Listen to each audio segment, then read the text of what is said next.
अस्सलामुअलैकुम वरहमतुल्लाह। मेरे दोस्तों, मेरे बुज़ुर्गों और सुनने वाली मेरी बहनों, आज आपके सामने मैं ये बयान करूँगा कि जो शख्स हसद नहीं करता उसकी कितनी फजीलत है। हसद जो नहीं करता, हसद क्या है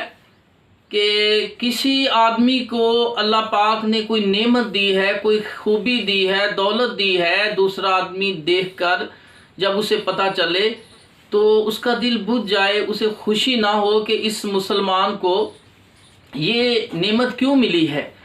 तो वो उसके बारे में दिल में ये ख्याल करे कि काश इसके पास ना हो जाए, इससे छिन जाए, और उसे अंदर से गुस्सा आए इस बात का,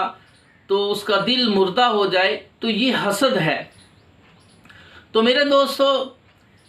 हदीस है मुस्नद अहमद में सही सनद से, जिल्द नंबर 3 है, सफ़ा 166 है। हज़रत अनस बिन मालिक रज़ी अल्लाह ताला अन्हो बयान करते हैं कि हज़रत मोहम्मद सल्लल्लाहु अलैहि वसल्लम के पास हम मजलिस में बैठे हुए थे, तो रसूलुल्लाह सल्लल्लाहु अलैहि वसल्लम ने अचानक फरमाया कि अभी अभी तुम्हारे सामने से एक जन्नती नमूदार होगा, जन्नती गुजर कर जाएगा। तो हमने फरमाया कि इधर से तुम्हारे सामने से अभी एक जन्नती गुजर कर जाएगा, तो हम उस तरफ मुतवज्जे हुए, तो एक अंसारी सहाबी वहाँ से हमारे सामने से गुजरा और उसकी दाढ़ी से पानी टपक रहा था और उसके बाएं हाथ में जूते पकड़े हुए थे। तो दूसरा दिन हुआ तो अल्लाह के रसूल सल्लल्लाहु अलैहि वसल्लम के पास हम इसी तरह बैठे हुए थे, तो रसूलुल्लाह सल्लल्लाहु अलैहि वसल्लम ने अचानक फरमाया कि अभी अभी तुम्हारे सामने से इधर से एक जन्नती गुजरेगा, जन्नती नमूदार होगा। तो हमने देखा वही सहाबी जो पहले दिन जिसके मुतल्लिक अल्लाह के रसूल ने फरमाया थे ये जन्नती है, तो फरमाया वो सामने से गुजरा, उस हालत भी वही थी कि उसकी दाढ़ी से पानी के कतरे टपक गए, जैसे ताज़ा ताज़ा वज़ू किया है, और बाएं हाथ में जूते पकड़े हुए थे, जूते उठा के जा रहा था। अब तीसरा दिन गुजरा, अल्लाह के रसूल सल्लल्लाहु अलैहि वसल्लम के पास इस तरह हम बैठे हुए थे, कोई मुस्लिम वसाइल कर रहे थे, तो अचानक अल्लाह के रसूल फरमाया अभी अभी तुम्हारे सामने से एक जन्नती गुजर के जाएगा, जन्नती नमूदार होगा। तो हम उस तरह मुतवज्जे हुए, देखा तो वही सहाबी, वही अंसारी सहाबी जिसके बारे में अल्लाह के रसूल सल्लल्लाहु अलैहि वसल्लम ने पहले 2 दिन फरमाया ये जन्नती है, जन्नती गुजरेगा, जन्नती नमूदार होगा। तो हमने देखा हालत भी उसकी वही थी जो पहले 2 दिन थी, कि दाढ़ी से पानी के कतरे टपक रहे थे, जैसे ताज़ा वज़ू किया है, और बाएं हाथ में जूते पकड़े हुए उठाए हुए जा रहा है।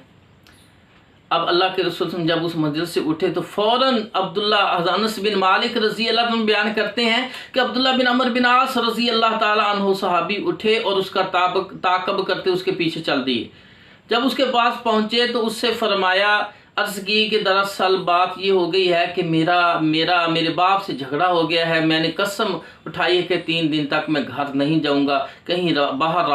3 रातें सोऊंगा, तो लिहाजा अगर आपके पास गुंजाइश है तो आप मुझे 3 दिन मेहमान रख लें। तो उसने कहा चलो ठीक है।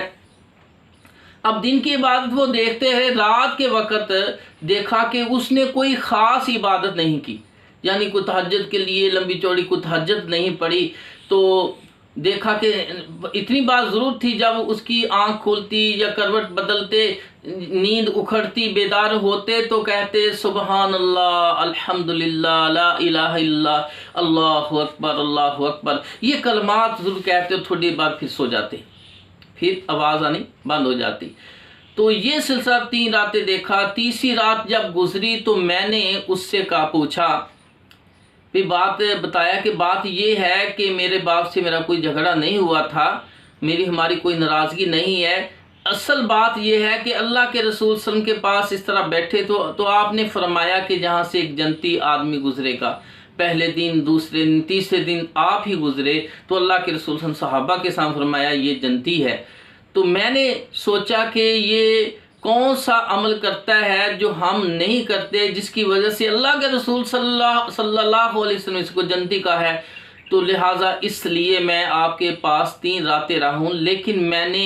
देखा है कि आप हमसे कोई ज़्यादा नेकी का अमल नहीं करते, ना जाने अल्लाह के रसूल ने आपके बारे में यूँ क्यों फरमाया कि ये जन्नती आदमी है। तो इसलिए मेरे आने का मकसद ये था, अब मैं चलता हूँ। जब वो वापस मुड़कर जाने लगा तो उस सहाबी ने आवाज़ दी, अब्दुल्ला बिन अमर बिन आस रज़ी अल्लाह ताला अन्हु को अपनी तरफ बुलाया और कहा, अमल तो वही है जो आपने देखा है, लेकिन एक बात इसके अलावा ये है कि मैं किसी दूसरे मुसलमान के बारे में दिल में कोई रंजिश नहीं रखता और ना ही किसी आदमी से उस भलाई पर, उस नेकी या नेमत पर उससे हसद करता हूँ। ना ही किसी आदमी से उसको अल्लाह ने जो भलाई अता किया उससे हसद नहीं करता, कि ये दिल में नहीं लाता कि ये नेमत क्यों मिल गई है, ये थोड़े वक्त में, या इसकी हैसियत कम है, या थोड़ी उम्र है, या ये तो गरीब आदमी था, ये तो ऐसा था, इसे ये नेमत क्यों मिल गई है। तो उस नेमत का सुनकर देखकर दिल मेरा मुर्दा नहीं होता, ना खुशी पैदा नहीं होती, दिल हसद नहीं करता, मैं सड़ता नहीं, बल्कि क्या करता हूँ, मैं कहता हूँ अल्लाह पाक इसको और अता फरमाए, माशाल्लाह इसको तो और अता फरमाए, कि मैं उसके मतलब हसद नहीं करता। और हज़रत अब्दुल्ला बिन अमर बिन आस रज़ी अल्लाह ताला ने ये बात उसकी सुनकर फरमाया, यही वो सिफ़त है जो अल्लाह पाक ने तुम्हें अता की है और इस सिफ़त की वजह से अल्लाह पाक ने तेरे दर्जे बुलंद किए, तुम्हें इस दर्जे पर लाए हैं अल्लाह पाक इस सिफ़त की वजह से। और यही वो खसलत या सिफ़त है जिसको अपनाने में हमारे अंदर ताकत नहीं है,